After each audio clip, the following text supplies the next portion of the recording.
قارون کے پاس بہت مال و دولت تھا. تو اللہ کہتے ہیں ان قارون کان من قوم موسیٰ فبغى علیہم. جب بہت زیادہ پیسہ آ گیا نا تو سرکش بن گیا. اوپر کی سیٹنگ کیا ہو گئی؟ جیسے ہوتی ہے نا فیس بک پہ کچھ اس قسم کے ڈیزائن آپ کو ملیں گے. بہت زیادہ پیسہ ہے تو اوپر کی کھوپڑی کیا ہو گئی؟ آؤٹ ہو گئی. تو قارون کی بھی اوپر کی کھوپڑی بولو منہ سے بول لو نا یار, سیٹنگ آؤٹ ہو. بہت زیادہ پیسہ آ گیا تو وہ اپنی اوقات بھول گیا. کتنا پیسہ تھا؟ آتیناہ من الکنوز, ہم نے اتنے خزانے دیے تھے. ان مفاتحہ لتنوء بالعصبۃ اولی القوہ, ایک جماعت تھی جو خزانوں کی چابیاں لے کے چلا کرتی تھی. اتنے گودام تھے اس کے خزانوں کے بھرے ہوئے. تو موسیٰ علیہ السلام, اس کی قوم نے کیا کہا؟ لا تفرح. قوم نے کہا, ابھی موسیٰ علیہ السلام نے نہیں کہا اس کو, پبلک اس کو کہتی تھی جو بھی نیک لوگ تھے نا پبلک میں, لا تفرح, اترا مت. ہر وقت نا تو شو بازی میں بول لو نا لگا رہے, یہ میری گاڑی, یہ میری سواری, یہ میرا موبائل, یہ میری بیویاں نہیں دکھا رہے ہوتے یہ لوگ, میری 4 بیویاں, میری. ان کی بیویاں اکثر کم ہوتی ہیں بیچاروں کی. یہاں یہ کیا ہوتے ہیں؟ ویسے بیویاں دکھانے کی چیز نہیں ہے لیکن فخر تو کر سکتا ہے نا انسان. تو یہ میرا بنگلہ, میری سواری. غریبوں کو نیچا دکھانے کے لیے نا ہر وقت اپنی دھاک اونچی رکھتا تھا.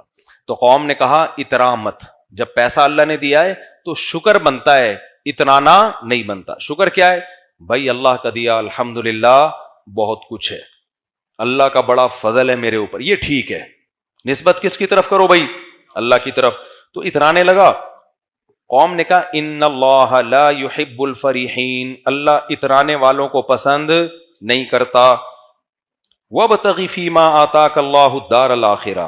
اور اس سے قوم کے لوگوں نے یہ بھی کہا, حضرت موسیٰ بھی کہتے تھے کہ جب تجھے اللہ نے اتنی دولت دی ہے تو ٹھیک ہے, تو دنیا میں مزے اڑا رہا ہے, کچھ آخرت کی فکر بھی تو کرنا.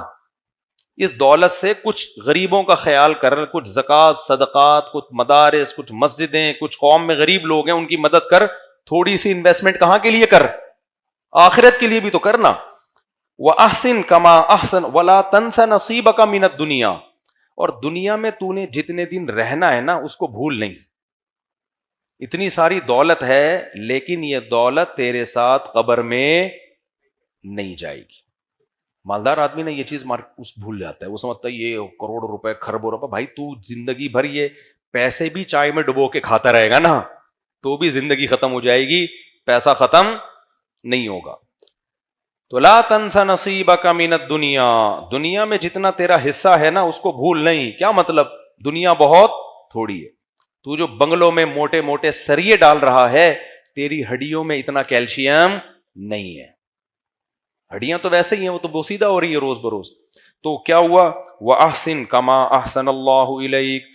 اللہ نے تجھ پر بہت احسان کیا ہے, تو بھی اللہ کی مخلوق پر احسان کر. تو اور زمین میں فساد نہ پھیلا. ان اللہ لا يحب المفسدین, اللہ تعالیٰ فساد مچانے والوں کو پسند نہیں کرتے. جواب میں کیا کہتا ہے جب زیادہ سمجھایا گیا نا اس کو؟ قال انما اوتیتہ علی علم عندی. حضرت موسیٰ تو بار بار یہ کہتے ہیں نا یہ اللہ کا فضل ہے, اللہ کی دین ہے, اللہ کا احسان ہے, جب احسان ہے تو بدلہ دے. ایک دن جوش میں آ کے کہنے لگا یہ میری ایفرٹس ہیں. یہ کیا ہے؟ بزنس مائنڈ ہے. اصل میں آج یہی چل رہا ہے نا مارکیٹ میں. یہ اصل میں میرا جو مائنڈ ہے نا, میں ہر چیز کو سوچتا کیسے ہوں؟ بزنس مائنڈ سے سوچتا ہوں. اس کا یہ نتیجہ ہے. یہ زیادہ اللہ اللہ کرنے کی کوشش, زیادہ اللہ کو بیچ میں نہ لے کر آؤ. مائنڈ ہے بھائی. تو اسی سے انسان کی کھوپڑی کیا ہوتی ہے؟ آؤٹ ہوتی ہے. جب اپنی دین سمجھتا ہے نا. بھائی دنیا میں بہت سے لوگوں کو بہت اچھی کھوپڑیاں اللہ نے دی ہیں, تم سے بھی اچھی. بہت سے لوگوں کو بہت اچھا مائنڈ دیا, بہت سے لوگوں کو بہت اچھی صحت دی, اس کے بعد بھی ڈھیلا روپے کمانے کے قابل نہیں ہوتے. میں اکثر ایک واقعہ سناتا ہوں نا, اگر دولت ذہانت پہ ملتی نا, ذہانت پہ, تو بے وقوف بھوکے مر جاتے ہیں. ہمارے حضرت ایک واقعہ بیان کرتے تھے کہ ایک بہت غریب آدمی, ایک دولت مند آدمی, وہ اونٹ پہ نا پرانے زمانے میں راشن لے کے جا رہا تھا کہیں. تو اونٹ کے ایک جانب اس نے چاول کی یا گندم کی 5-6 بوریاں, اور دوسری جانب بیلنس برابر کرنے کے لیے پتھروں کی بوریاں. اب بھائی 10 بوری چاول کی ادھر ہے تو 5 ادھر کر دے 5 ادھر کر دے, بیلنس برابر ہو جائے گا نا. لیکن اس نے کیا کیا, 10 بوریاں ادھر ہیں تو بیلنس کے لیے 10 بوریاں ریت کی دوسری سائڈ پہ. اب لے کے جا رہے ہیں, راستے میں کوئی غریب آدمی تھا لیکن تھا ذہین. اس نے کہا یار مجھے ذرا لفٹ دے دو. اس نے کہا چل بیٹھ جا یار, تو غریب آدمی ہے, تیرے پاس سواری نہیں ہے. بیٹھ گیا.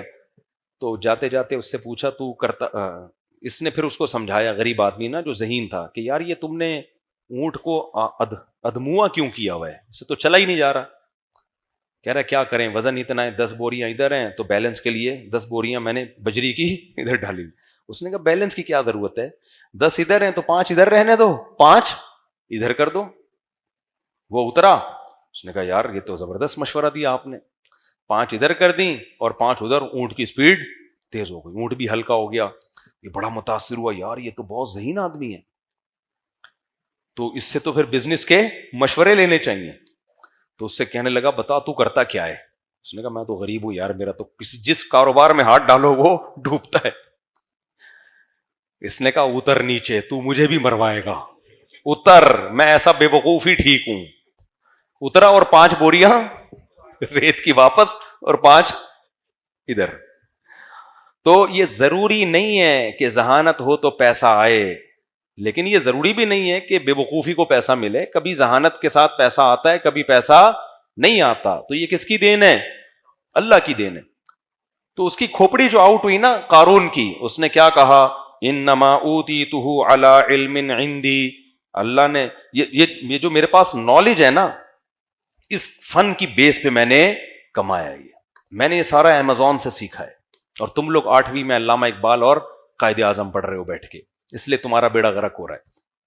تو اللہ نے جواب کیا دیا, دیکھو اللہ نے دلیل سے جواب نہیں دیا, دھمکی سے جواب دیا قارون کو. بعض دفعہ دلیل بہت واضح ہوتی ہے, وہ نہیں دی جاتی. جیسے آپ اپنے باپ کو سمجھا رہے ہو نا, ابا آپ کا تو مجھ پر کوئی احسان نہیں ہے, آپ نے اگر پیدا کیا تو اکیلے آپ تھوڑی ہو, سب کے ابا بچوں کو پیدا کرتے ہیں. آپ نے مجھے اگر کھلایا پلایا تو آپ کا احسان تھوڑی ہے, سارے ابا اپنے بچوں کو کھلاتے ہیں. آپ اگر گیس بجلی کا بل دیتے ہو تو احسان تھوڑی ہے, ساری دنیا گیس ہے ہی نہیں تو بل کہاں سے دے رہے ہو آپ. تو جب آپ اوٹ پٹانگ باتیں کرو گے تو جواب میں ابا دلیل سے بات کریں گے یا تھپڑ سے جواب دیں گے؟ ابا کہیں گے چپ ہو جا ورنہ 2 تھپڑ کھینچ کے لگاؤں گا میں. کیوں؟ اتنی واضح احسانات کا انکار بنتا نہیں ہے. تو اللہ میاں نے بھی نا فرعون قارون کو دلیل سے جواب نہیں دیا.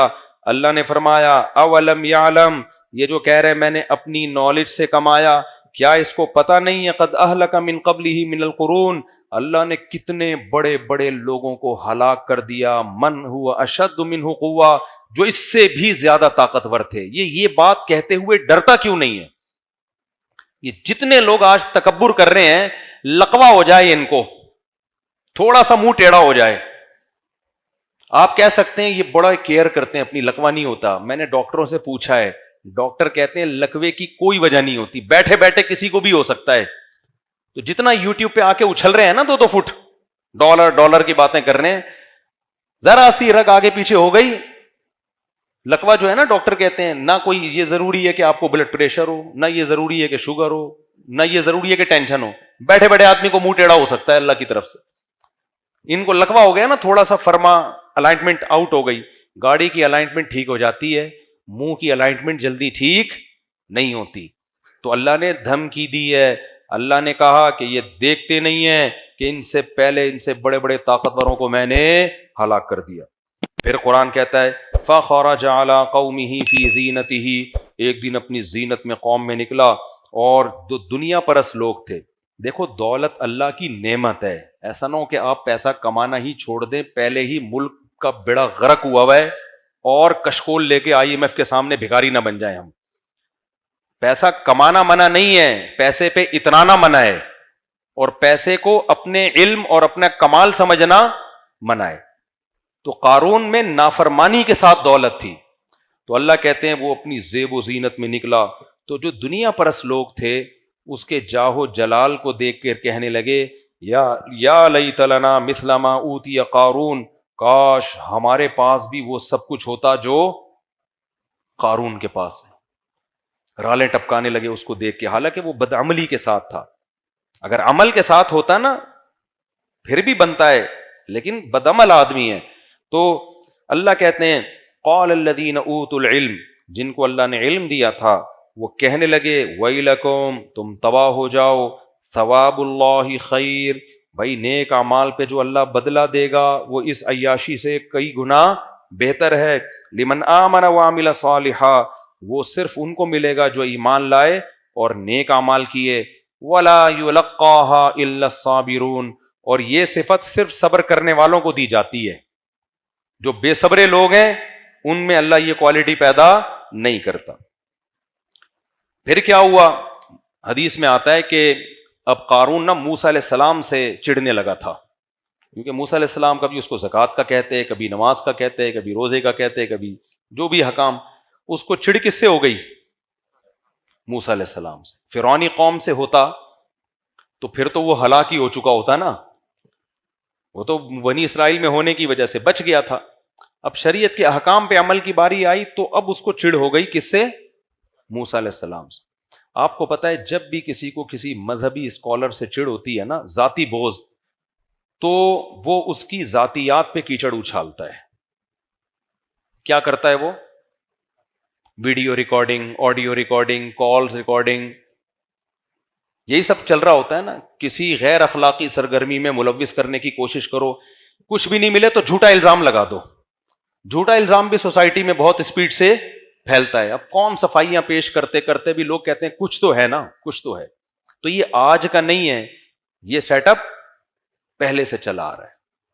ذاتیات پہ کیچڑ اچھالو، یہ تو ایسے ہیں، یہ تو یوں ہیں، یہ تو فلانے ہیں، یہ تو ڈمکانے ہیں. اب میں 4 شادیوں کی بات کرتا ہوں نا، جو فیمنسٹ لوگ ہیں وہ بہت پیچھے پڑے ہوئے ہیں میرے کہ کوئی عیب نکالیں. طنز کر رہے ہوتے ہیں بھائی ان کے گھروں میں پتہ نہیں کیا ہو رہا ہے، مارتے پیٹتے ہیں، کیا کرتے ہیں، یہ تو گھروں میں جا کے پوچھو، ممبر پہ تو بڑی باتیں کر رہے ہیں. کیونکہ ان کی دم پہ میں نے کیا رکھ دیا ہے؟ پاؤں. فیملی پلاننگ والے بھی پیچھے پڑے ہوئے ہیں کہ بھائی بچے زیادہ اچھے، دیکھو کوئی بچہ چرس تو نہیں پی رہا، پھر ہم بتائیں گے کہ دیکھو یہ ہوتا ہے زیادہ بچوں کا انجام. حالانکہ میں لوگوں سے بار بار کہتا ہوں بھائی میں سوسائٹی کا نارمل آدمی ہوں، میں کوئی فرشتہ یا پیغمبر نہیں ہوں. تو سب کے گھروں میں جو کچھ ہوتا ہے وہی میرے گھر میں بھی ہو سکتا ہے، اللہ بچا کے رکھے. لیکن اس سے اسلام کا فلسفہ خراب نہیں ہوگا. اگر میں ظالم بھی ہوں، میں مارتا پیٹتا بھی، وہ تو ایسا ہے نہیں. اچھا کون اتنا بڑا بہادر کون ہے یار؟ فرض کرو میں مارتا پیٹتا ہوں، میں ٹارچر کرتا ہوں، میں نے ظلم کر کے رکھا ہوا ہے، کھلانے کو روٹی نہیں ہے اور بچے چرسی ہیروئن چی، میں غلط ہو جاؤں گا نا، فلسفہ غلط نہیں ہوگا. تو اس لیے ان چیزوں میں پڑھائی نہ کرو کہ کون کیا کر رہا ہے، کون صحیح ہے کون غلط ہے. بھائی پیغام کو دیکھو، پیغام کیا دیا جا رہا ہے. سمجھتے ہو کہ نہیں سمجھتے ہو؟ پیغام کو دیکھو کیا دیا جا رہا ہے پیغام. تو اب جو قارون تھا نا اس کو چڑ ہو گئی کس سے؟ موسیٰ علیہ السلام سے، کہ یار میرے لیے سب سے بڑا ہیڈک کون بنا ہوا ہے؟ موسیٰ علیہ السلام. اس نے کیا کیا؟ پیسے سے دنیا میں ہر کام ہوتا ہے. اس بے شرم نے یہ کیا کہ ایک عورت کو خریدا. اچھا فحش الزام جب بھی لگوایا جاتا ہے عورت سے لگوایا جاتا ہے، خوب سمجھ لو، کیونکہ عورت کی بات اس بارے میں لوگ فوراً ایکسپٹ کر لیتے. اکثر میاں بیوی کے جھگڑوں میں جب عورت کو شوہر کو بدنام کرنا ہوتا ہے نا تو وہ کیا الزام لگاتی ہے؟ اس کے لڑکیوں سے تعلقات ہیں. اور اس کے لیے پھر لوگ اس سے دلیل پوچھنے کی زحمت نہیں کرتے، بلکہ لوگ کہتے ہیں اس کی تو بیوی کہہ رہی تھی کہ یہ لڑکیوں سے تعلقات ہیں. بھائی تمہیں کیا ہو سکتا ہے ہوں، اب یہ تو آپ ہی بہتر جانتے ہوں گے کس کے کتنے تعلقات ہیں. یہ بھی ہو سکتا ہے، لیکن یہ بھی تو ہو سکتا ہے نا کہ جھوٹ بول رہی ہو. لیکن ہماری سوسائٹی میں اس سے بحث نہیں کی جاتی کہ بیوی سچ بول رہی ہے کہ جھوٹ بول رہی ہے. بس یہ بات سوسائٹی میں پھیل جاتی ہے بھائی اس کی تو بیوی کہہ رہی تھی، یہ کیا ہے؟ 2 نمبر آدمی ہے. ایک خاتون نے مجھے فون کیا، ان کے شوہر میرے بیان میں بیٹھتا تھا، میں جانتا تھا اس کو. مجھے کہنے لگی میرا شوہر فلاں فلاں ہے، آپ کے بیان میں آتا ہے. میں پہچان گیا، میں نے کہا آتا ہے؟ کہتی وہ فحش فلمیں دیکھتا ہے. استغفر اللہ. مجھے اتنا غصہ آیا کہ یار تو کیسی عورت ہے، تو نے اپنے شوہر کی میرے سامنے عزت نہیں کی. میں نے کہا مجھے اس سے تو نفرت اتنی نہیں ہوئی، لیکن آپ سے مجھے بہت زیادہ نفرت ہو گئی. نام لینے کی کیا ضرورت تھی؟ آپ بول دو میں کوئی خاتون بات کر رہی ہوں, میرا شوہر اس برائی میں مبتلا ہے, مجھے مشورہ دے میں کیا کروں. آپ کو پتا بھی ہے کہ میں اس کے شوہر کو جانتا ہوں, نام لے کے. تو اللہ تو کیا کہہ رہے ہیں, میاں بیوی ایک دوسرے کا لباس ہیں. جب اس کا راز ہی فاش کر, جب اس کے شوہر کو پتا چلے گا کہ میری بیوی نے ان کو بتایا, اس کے دل میں 2 ٹکے کی عزت نہیں رہے گی بیوی کی. یار مجھے تم نے ذلیل کر دیا مفتی صاحب کے سامنے. تو یہ سب باتیں بہت ڈینجرس ہیں. آپ کو حکم دیا ہے شریعت نے کہ گناہ پہ کیا ڈالو, پردہ ڈالو. اگر کسی کو گناہ کرتے ہوئے دیکھا ہے, شوہر ہو یا بیوی ہو یا کوئی بھی ہو, ان نون بن کے پوچھو مسئلہ. ایک آدمی ہے میرا ریلیٹیو ہے, وہ یہ کر رہا ہے, تو آپ مشورہ دیں میں اس سے گناہ کیسے چھڑواؤں. میں نے کہا وہ تو غلط کر رہا ہے, آپ نے اس سے زیادہ غلط کیا ہے. تو جب میاں کو پتا چلے گا میری بیوی نے, اچھا مجھے کہہ بھی نہیں, اس کو بتانا نہیں, اس کو بتانا نہیں, اس کو بتانا نہیں, میں نے تو نہیں بتایا, مجھے پتا تھا کہ وہ بیچارہ, اور بیچارہ تو نہیں کہنا چاہیے, وہ بھی کون سا کوئی اچھا کام کر رہا ہے. ایسا نہ ہو سن کے وہ کہ اچھا میں بیچارہ ہوں, چلو دیکھنا شروع کر دے کہ یار ہم تو بیچارے ہیں, یہ سب آپ کون, جو بھی کر رہا ہے غلط کر رہا ہے. لیکن یہ نہیں بنتا بھائی کہ اس کو سوسائٹی میں ذلیل کر دیا, کسی کے سامنے اس کا عیب بیان کر کے ذلیل کر دیا جائے. اس کو پردہ ڈالنا چاہیے اس پہ. تو گھر کے مسئلے کہاں رکھو, گھر میں رکھو. اگر مشورہ لینا ہے ان نون بن کے, بھائی کسی خاتون نے پوچھوایا ہے کہ ان کا شوہر یہ کام کر رہا ہے تو اس کو کیسے چھڑوایا جائے, تو پھر ہم بتا دیں گے, جو بھی مشورہ دینا ہوگا دے دیں گے. تو سب سے پہلی بات تو کنڈی لگانے ہی نہ دو. کیا خیال ہے؟ ابھی کیا میں اس پہ, یہ سارا ہمارا لیکچر رہ جائے گا, جلدی سے اس کو میں کمپلیٹ کرتا ہوں میں.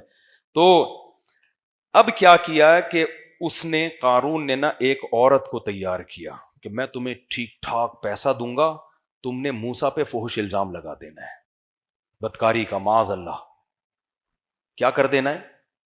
تو لوگ نا بنی اسرائیل تو ویسے ہی نیگیٹو سوچ والے تھے, ساری زندگی موسیٰ علیہ السلام کی سیرت دیکھی انہوں نے, لیکن اس قوم میں منفی سوچ کا غلبہ زیادہ تھا. تو اور عورت کا الزام لگتا ہے نا تو باتیں شروع ہو جاتی ہیں. تو ٹھیک ٹھاک پیسہ دیا اس کو. جب وہ عورت آئی مجمع میں تو وہ حضرت موسیٰ کا چہرہ دیکھ کے نا گھبرا گئی. وہ حضرت موسیٰ کے چہرے پر تو ایک روب تھا, ایک نور تھا. خود سوچو نا, کلیم اللہ, عام پیغمبر بھی نہیں ہے, وہ پیغمبر جن سے کوہ طور پہ بلا کے اللہ ہم کلام ہوتا ہے, وہ پیغمبر جن کی پاک دامن اور امانت دار ہونے کی گواہی 2 لڑکیوں نے دی تھی. خیر من استاجرت القوی الامین, بہترین امانت دار ہے یہ. تو جب وہ عورت جو تھی نا حضرت موسیٰ علیہ السلام کے چہرے پہ نظر پڑی تو وہ اللہ سے ڈر گئی, اور اس نے صاف بتا دیا کہ اس نے مجھے پیسے دیے تھے آپ پہ فحش الزام لگانے کے لیے. حضرت موسیٰ علیہ السلام نے بد دعا کے لیے ہاتھ اٹھائے. یہ کتنا بڑا جرم کر رہا ہے, اپنی قوم کے پیغمبر پہ تو فحش الزام لگا رہا ہے. تو حضرت موسیٰ علیہ السلام نے بد دعا کے لیے ہاتھ اٹھائے قارون کے لیے, اور قارون اپنے خزانے سمیت سب کے سامنے زمین میں دھسنا شروع ہو گیا. چیختا رہا, وہ معافی مانگتا رہا. حضرت موسیٰ نے کہا نہیں. یہاں ایک من گھڑت واقعات لوگ بیان کرتے ہیں کہ اللہ نے حضرت موسیٰ سے کہا کہ اے موسیٰ, وہ چیختا رہا, تجھے پکارتا رہا, تو نے معاف نہ کیا, مجھے ایک دفعہ پکارتا میں اسے معاف کر دیتا. ایسی کوئی روایت ثابت بولو نہیں ہے. جو جرم اس نے کیا تھا نا اس پہ یہی کچھ بنتا تھا, ورنہ لوگ جری ہو جاتے نا. بعض دفعہ مجرم کو سزا دینا اس لیے ضروری ہوتا ہے تاکہ پبلک کی اصلاح ہو جائے, ان کو پتہ چل جائے کہ پیغمبر کا معاملہ معمولی معاملہ نہیں ہوتا. تو فخسفنا به وبداره الارض, اللہ کہتے ہیں ہم نے اس کو بنگلوں سمیت زمین میں دھسا دیا. فما كان له من فئة ينصرونه من دون اللہ, پکارتا رہا, چیختا رہا, کوئی اسے اللہ کے عذاب سے بچانے والا نہیں ہوا. اور پھر نتیجہ کیا نکلا؟ وَأَصْبَحَ الَّذِينَ تَمَنَّوْا مَكَانَهُ بِالْأَمْسِ, کل جو اس کی سواریاں دیکھ کے کہہ رہے تھے نا کاش اللہ ہمیں بھی قارون بنا دے, کاش اللہ ہمیں بھی کیا بنا دے, قارون. اب وہ کیا کہہ رہے ہیں؟ وَإِكَأَنَّ اللَّهَ يَبْسُطُ الرِّزْقَ لِمَن يَشَاءُ. بھائی بات اصل میں یہ ہے, یہ تو اللہ کی دین ہے, جس کو روزی زیادہ دیتا ہے کسی کو روزی. وہ جو گھنٹوں گھنٹوں کی تقریروں سے بات سمجھ میں نہیں آ رہی تھی نا, وہ 2 منٹ میں سمجھ میں آ گئی. ایکچولی ہوتا یہ ہے, کسی کے پاس پیسے زیادہ آ جاتے ہیں, کسی کے پاس کم آ جاتے ہیں, کسی کو اللہ دے کے آزماتا ہے, کسی سے اللہ لے کے آزماتا ہے. تو یہ کوئی اتنی بڑی بات نہیں ہے کہ اتنے خزانے وزانے. دنیا مسافر خانہ ہے, یہ دنیا کیا ہے؟ مسافر خانہ. 2 منٹ میں بات سمجھ میں آ گئی. پھر کہنے لگے لولا ان من اللہ علینا, اگر اللہ ہم پر احسان نہ کرتا, ہمیں غریب نہ رکھتا. یہ احسان کرنے کا مطلب کیا ہے؟ اللہ کا شکر ہے اس نے ہمیں غریب بنا دیا. لخسف بنا, ہمارے پاس دولت آتی ہم بھی یہی ہوتے, کیونکہ اس کو تو موسیٰ علیہ السلام کب سے نصیحتیں کر رہے ہیں, ہمیں بھی کر رہے ہیں, ہم پہ اثر ہو گیا, اسے کر رہے ہیں اس پہ نہیں ہوا. تو فرق کیا ہے؟ ہم غریب ہیں اور اس کے پاس پیسہ ہے. غریب پہ جلدی اثر ہوتا ہے, عیاشی کے لیے اس کے پاس شراب کے پیسے ہی نہیں ہوتے, تو جب اسے بتایا جاتا ہے شراب حرام ہے بہت خوش ہوتا ہے, وہ زبردست, ویل ڈن. شراب کیا ہونی چاہیے؟ میں نے بتایا نا ہمارے مدرسے میں کلاس فیلو لڑکا تھا, وہ چھپ چھپ کے سگریٹ, پان, نسوار, بس چرس رہ گئی تھی. اب مدرسے میں 2-3 دفعہ پکڑا گیا, سزا ملی, پھر چھپ کے نا نسوار بھی, پان بھی اور سگریٹ بھی. ایک دن کیا ہوا, خود ہی بیچارے نے سگریٹ بھی چھوڑ دی, پان بھی, صرف نسوار رہ گئی. تو میں نے پوچھا آج کل صرف نسوار چل رہی ہے, وجہ؟ کہتا ہے پیسے ہی نہیں ہے یار. کہتا ہے بھائی جیب خرچی اتنی ملتی نہیں ہے گھر سے, کہتا ہے ناشتہ کر لو یا اس میں سگریٹ خرید لو. تو کہہ رہے ہیں مجبوراً میں کس پہ گزارا کر رہا ہوں؟ نسوار پہ. تو اللہ کی رحمت ہو گئی نا. تو ہر آدمی پہ دولت سوٹ نہیں کرتی. تو وہ جواب میں کہنے لگے لولا امن اللہ علینا, اللہ کا ہم پر احسان نہ ہوتا تو اللہ خسف بنا, اللہ ہمیں بھی دھسا دیتا. اللہ کا شکر ہے اللہ نے ہمیں اس عذاب سے بچایا ہوا ہے. وَإِكَأَنَّهُ لَا يُفْلِحُ الْكَافِرُونَ, پھر کہنے لگے کافر کبھی بھی کامیاب نہیں ہوتا. تو آگے اللہ فرماتے ہیں تِلْكَ الدَّارُ الْآخِرَةُ نَجْعَلُهَا لِلَّذِينَ لَا يُرِيدُونَ عُلُوًّا فِي الْأَرْضِ وَلَا فَسَادًا, یہ آخرت ہم ان لوگوں کو دیں گے جو زمین میں فساد پسند نہیں کرتے اور نہ تکبر چاہتے ہیں. وہ دنیا میں مل جاتی ہے کچھ وقتی طور پر, عیش و عشرت ہو جاتی ہے. آخرت اللہ نے متواضع لوگوں کے لیے رکھی ہے, میں کرنے والوں کے لیے نہیں رکھی. جو شخص بھی تمہیں سب سے ہٹا کے اپنی ذات کی طرف لا رہا ہے نا, سمجھ لو یہ متکبر ہے. ہم نے جب بھی بڑوں کی محفل میں ہم بیٹھتے تھے نا, علماء کی مجلس میں, مجلس تحقیق ہوتی تھی, تو ہم نے اپنے بڑوں سے ایک چیز سیکھی کہ ہمیشہ دوسرے کی رائے کو اپنی رائے پر ترجیح دینے کی کوشش کی جا رہی ہے. میں حضرت مفتی تقی عثمانی صاحب کے ساتھ بھی محفلوں میں بیٹھا ہوں مجلس تحقیق میں. ہمارے یہاں سے علماء جاتے تھے دارالعلوم کرنگی میں, 10-20 علماء جمع ہوتے تھے جب کسی مسئلے پہ تحقیق. ان میں سب سے سینئر مفتی تقی عثمانی صاحب ہوتے تھے, باقی سارے ان سے چھوٹے. لیکن آپ اس محفل کا اسٹائل دیکھ لیتے تو حضرت مفتی تقی صاحب کی اسٹائل سے آپ کو ایسا لگتا کہ سب سے جونیئر یہ ہیں. یہ ہم نے متعدد دفعہ مشاہدہ کیا. ایسے تواضع کے ساتھ بیٹھ کے سب کی بات سنتے, سب کے دلائل سنتے, اور بتاتے تھے کہ میں ایسے سنتا ہوں یہ سوچنے کے لیے کہ میں غلط ہوں اور یہ صحیح ہے, تاکہ پوری بات تو سنو نا اس کی, ہو سکتا ہے وہ صحیح کہہ رہے ہوں. سب کی باتیں سننے کے بعد اپنے بارے میں بدگمان, اپنے بارے میں کیا بدگمان, اس کے بعد سن کے اینالائز کرنا, تجزیہ کرنا, ایک معتدل رائے قائم کرنا, یہ ہوتی ہے صاحب علم کی علامت. اور جو جتنا بڑا جاہل ہوگا نا اتنا بڑا فرعون ہوگا. وہ دیکھ لو یوٹیوب فیس بک پہ پھینکتا رہے گا, میں ہوں, میں نے سب کے منجیاں ٹھوک کے رکھ دی ہیں, میں نے سب کے کاروبار بند کر کے رکھ دیے ہیں, میں ہوں پلانیٹل پہ, میرے جیسا اس کائنات میں کوئی پیدا ہوا ہی نہیں ہے. میں ہر صرف ایک بندہ نہیں ہے, بہت سارے ہیں. ابھی وہ ایک ہیں کینیڈا میں, ان کے کلپ آیا ہے, 1400 سال میں, کینیڈا میں رہتے ہیں وہ, کہتے ہیں 1400 سال میں جتنی اچھی تشریح میں نے کی ہے نا, یا میرے استاذ نے کی ہے, آج تک ایسی تشریح, ابے تو کیا مریخ سے آیا ہے, مارس سے آیا ہے, کوئی نئی چیز کو جاپان نے تجھے بنایا ہے, تو مٹی کا بنا ہوا ہے, تو 1400 سال میں تجھے سمجھ میں آیا ہے, باقی سب گھاس کھا رہے تھے کیا 1400 سال سے؟ میں کر رہا ہے نا, اس کا مطلب وہ ٹھیک نہیں ہے, وہ جاہل مرکب ہے. جاہل کی 2 قسمیں ہوتی ہیں, ایک جاہل جس کو پتا ہو کہ میں جاہل ہوں, لیکن بعض جاہل ایسے ہوتے ہیں جن کو پتہ ہی نہیں ہوتا کہ ہم کیا ہیں, جاہل ہیں, تو اس کو کہتے ہیں جہل مرکب, تو بہت بڑا جاہل ہے یہ.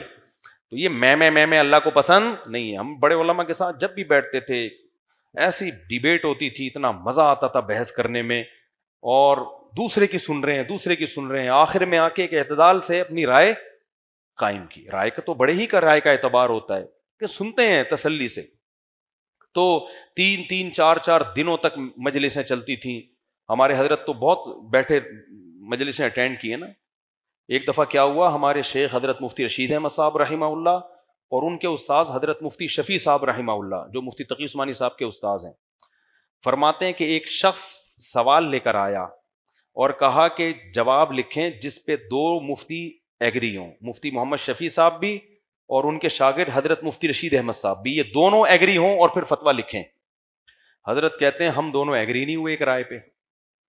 مفتی محمد شفیع صاحب کی رائے کچھ اور تھی, میری رائے کچھ اور, اختلافی مسئلہ تھا, اور آپس میں بات چیت کے بعد رائے میں اتفاق بھی نہیں ہوا. تو حضرت فرماتے ہیں میں نے حضرت مفتی شفیع صاحب سے کہا کہ بھئی آپ بڑے ہیں تو ایسے موقع پہ پھر آپ اپنی رائے کے مطابق جواب لکھ دیں, آپ سینئر ہیں, بھئی عوام کے لیے تو جو بھی صحیح سینئر مفتی ہو اس کی رائے ہے نا, تو آپ لکھ دیں. اب بعض لوگ فوراً پتہ ہے کیا کہتے ہیں, چھوڑو ان دونوں کو, دلیل کیا کہہ رہی ہے. ابے بھائی دلیل کو سمجھنے میں ہی تو اختلاف ہو رہا ہے, دلیل کو سمجھنے میں کیا ہو رہا ہے, اختلاف ہو رہا ہے. تو جیسے ہم کہتے ہیں نا کہ بھئی ابو حنیفہ کی رائے کو فالو نہیں کرو گے تو آج کل کے اسکالر کی رائے کو فالو کرنا پڑے گا, وہ فوراً کہتے ہیں نہ آج کل کے اسکالر نہ ابو حنیفہ, حدیث کو فالو کرو. ابے کمبختو, حدیث کو سمجھنے میں ہی تو اختلاف ہو رہا ہے. اگر اتنا آسان معاملہ ہوتا تو ابو حنیفہ اور شافعی کی رائے میں اختلاف کیوں ہوتا؟ ایسے صرف فارغ ترین لوگ دنیا میں موجود ہیں. تو حدیث دونوں طرف ہے, تبھی تو رائے میں اختلاف ہو رہا ہے. تو پھر حدیث کا ایک مطلب وہ ہے جو ابو حنیفہ لے رہے ہیں, ایک 15ویں صدی کے لوگ لے رہے ہیں, تو ہم کہتے ہیں ان کی رائے میں غلطی کا امکان زیادہ ہے, ان کی رائے میں غلطی کا امکان کم ہے. حدیثیں تو دونوں کے پاس ہیں. آج کی بات واقعہ سناؤں میں, آج ایک بندہ آ گیا میرے پاس عصر میں کہ آپ کہتے ہیں 2 نمازیں اکٹھی پڑھنا قضا کر کے جائز نہیں ہے. یہ تو ترمذی کی صحیح حدیث ہے انس بن مالک کی کہ نبی نے غزوہ تبوک میں ظہر کے فوراً بعد کیا پڑھی ہے, عصر پڑھی ہے. میں نے کہا صحیح حدیث نہیں ہے. کہہ رہے میں نے اسلام 360 میں دیکھا ہے. میں نے کہا بھائی اسلام 360 نے تو مختلف لوگوں کے ترجمے نقل کیے ہوئے, وہ کوئی ذمہ دار تھوڑی ہے اسلام 360 اس بات کا. کہہ رہے ہیں نہیں وہ ہے وہ بہت. پھر میں نے کہا آپ لے آئیں, تو کسی نے بھی اس حدیث کو صحیح نہیں کہا. میں نے کہا یہی حدیث بخاری میں ہے, ترمذی میں ہے کہ حضرت انس بن مالک کہتے ہیں نبی صلی اللہ علیہ وسلم ظہر کے ساتھ فوراً ہی عصر پڑھ لیتے تھے. بخاری میں ہے کہ جب جلدی ہوتی ظہر پڑھ کے سوار ہو جاتے تھے. ظہر پڑھ کے کیا ہو جاتے تھے, سوار ہو جاتے تھے.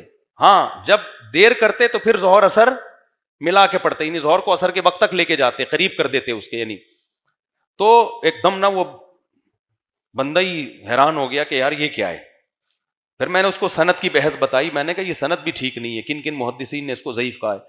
تو پھر میں نے کہا میرے بھائی حدیثیں ہر ایک کے پاس ہوتی ہیں, حدیث کے مفہوم اور اس کا مطلب کیا ہے, اس کے مقابلے میں دوسری حدیث کون سی ہے, یہ اچھا خاصا ایک علم ہے. یہ آج کل کے اسکالر بچے ہیں پرانے اسکالرس کے مقابلے میں, سمجھتے ہو کہ نہیں سمجھتے.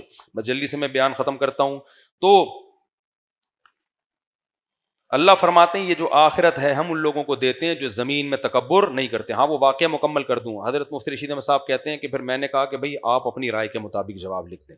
عام طور پر کیا ہوتا ہے, جو چھوٹے موٹے اسکالرز ہوتے ہیں نا, وہ صحیح نہیں کہہ رہا, میں جو کہہ رہا ہوں یہ دلیل کے مطابق ہے, یہ فتویٰ دیا جائے گا اور ادھر نہیں جانا. وہ جو بڑا مفتی بیٹھا ہوا نا, منجن بیچ رہا ہے منجن, اس کی تو میں نے منجی ٹھوک دی ہے. فتویٰ میں دے رہا ہوں, یہ لکھو چلو شاباش. ان کو تو میں دلیل سمجھا رہا ہوں, ان کو سمجھ میں ہی نہیں آ رہا. اور وہ بڑے کیا کہہ رہے ہوتے ہیں, ابے یہ میرا شاگرد ہے, کل کا بچہ ہے, اس کو کیا پتا دلیل ولیل کا, اس کو کیا پتا دلیل کیا ہوتی. میں فتویٰ لکھ رہا ہوں, اس کو دکھانا بھی نہیں. ہاں اس کی تو میں نے پہلی کلاس سے ہی منجی ٹھوک کے رکھی ہوئی ہے. لیکن دونوں چونکہ عالم تھے, استاذ کو بھی پتا تھا میرا شاگرد ہے, لیکن ہے کیا, عالم ہے, علم ہے ان کے پاس. شاگرد کو پتا تھا بھائی ان کا علم مجھ سے زیادہ ہے. تو حضرت کہتے ہیں میں کہہ رہا تھا آپ جواب لکھیں, وہ کہہ رہے تھے نہیں آپ جواب لکھیں. کہہ رہے ہیں اسی میں 3-4 دن گزر گئے. میں انصرار کروں بھائی میں نہیں لکھ رہا, جب آپ کا اختلاف ہے تو آپ کی رائے زیادہ قابل اعتماد ہے. حضرت مفتی شفیع صاحب کو شاید 100% اطمینان نہیں تھا اپنی رائے پر. وہ جان چھڑانا چاہ رہے تھے کہ بھئی قیامت میں پھر آپ سے سوال ہوگا نا, مجھ سے نہیں ہوگا, آپ لکھ دو. سمجھتے ہو کہ نہیں سمجھتے؟